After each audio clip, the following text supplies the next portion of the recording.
Recently, we have been talking a lot about two of the greatest and most influential basketball players ever, Michael Jordan and Shaquille O'Neal.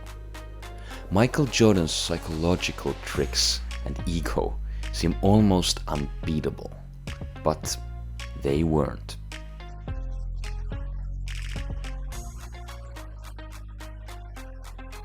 Today, we're gonna talk about the time when a rookie Shaq bullied prime Michael Jordan and almost got away with it. Individual, personal goals or enthusiastic attitude to improve as a player. Two of the greatest players ever had a duel in January 1993. Michael went to dunk on Shaq, but Shaq denied him, dropping him on the floor. Shaq later said that there was no way he would have let prime Michael Jordan dunk on him, since that would most likely turn into an image that would never be forgotten.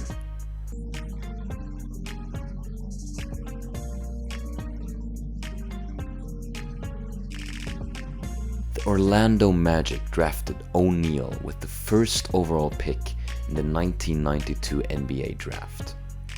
In the summer before moving to Orlando, he spent time in Los Angeles under the tutorage of Hall of Fame Magic Johnson. O'Neal wore number 32 because Terry Cataledge refused to relinquish the 33 jersey. O'Neal was named the Player of the Week in his first week in the NBA, the first player to do so. During his rookie season, O'Neal averaged 23.4 points on 56% shooting, 13.9 rebounds, and 3.5 blocks per game for the season. He was named the 1993 NBA Rookie of the Year and was the first rookie to be voted All-Star starter since Michael Jordan in 1985. The Magic finished 41-41, winning 20 more games than the previous season, but missed the playoffs by virtue of a tiebreaker with the Indiana Pacers. I can't let him dunk on me. That's not gonna happen. I had to touch him up. There's one I'm not getting dunked on. On more than one occasion during the year, Sports Illustrated writer Jack McCullen overheard O'Neal saying, "We've got to get Matty out of here and bring in Brian Hill." In 1993 to 1994, O'Neal's second season, Hill was the coach and Guocos was reassigned to the front office. O'Neal improved his scoring average to 29.4 points, second in the league to David Robinson, while leading the NBA in field goal percentage at 60%.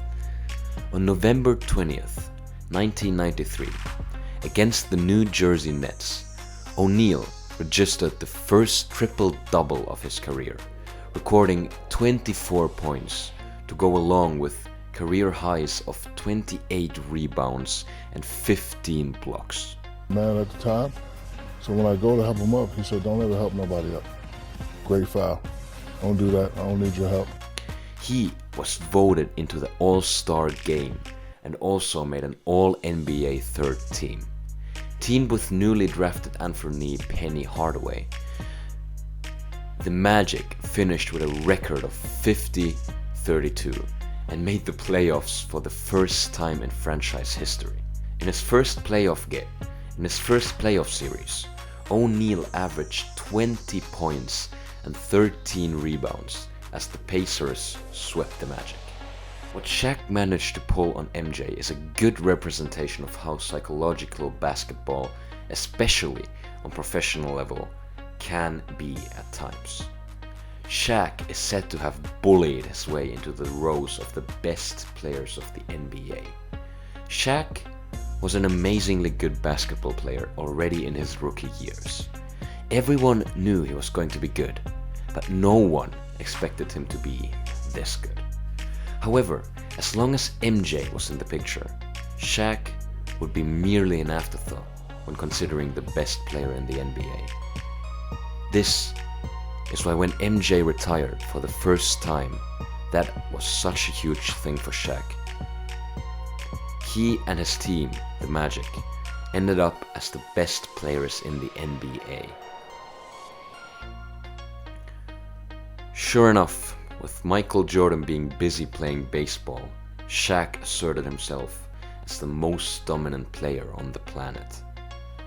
In O'Neal's third season, 1994 to 1995, he led the NBA in scoring with a 29-point average, while finishing second in MVP voting to David Robinson and entering his third straight All-Star game along with Hardaway.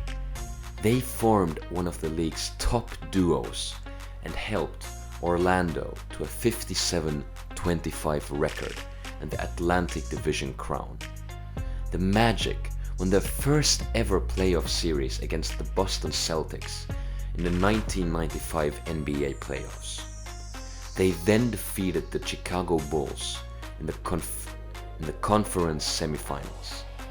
After beating Reggie Miller's Indiana Pacers, the Magic reached the NBA Finals, facing the defending NBA champion Houston Rockets.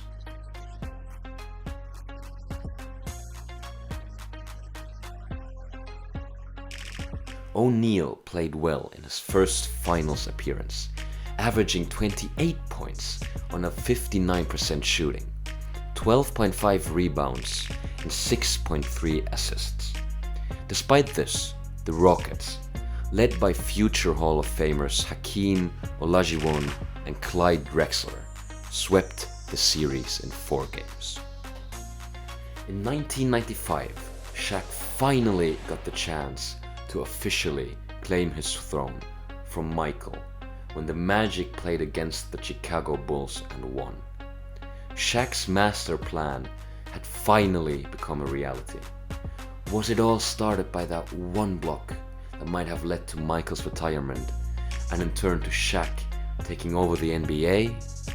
Probably not, but who knows?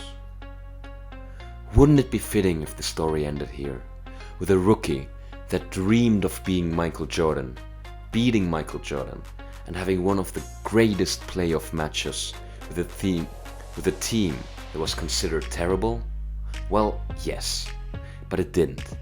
If there's one thing we know about Michael Jordan, it is that Michael Jordan always gets the last laugh. 1996, the second season after Michael Jordan returned. The Chicago Bulls went on their so-called revenge tour. The Bulls absolutely destroyed any team in the NBA and broke multiple records while they were at it. They won the most games in an NBA season at the time, which was a harsh reminder for Shaq, the NBA and their fans that Michael Jordan and the Bulls were in fact still the best basketball team on the planet. Once again in this season, Michael Jordan and Shaq were to go against each other. Michael wanted revenge on the only man that had ever beaten him in his prime. This time the duel was to take place in the conference finals to decide who was going to go on to fight for a championship. Both players had already more than proven themselves, so this was a battle of giants. Shaq was sure that it was his time, but Mike came to remind Shaq that his time was up. After losing to the Magics in the season prior, the Bulls absolutely destroyed them in the 1996 season. Sometime later, Shaq went on to leave the Magics for the Lakers and, well, the rest is history. Thank you once again for watching another NBA video. I hope you enjoyed it, and if you did, a like and subscribe would be greatly appreciated. If there's any corrections or anecdotes or anything you want to add to the story, feel free to comment down below, and I'll see you in the next one.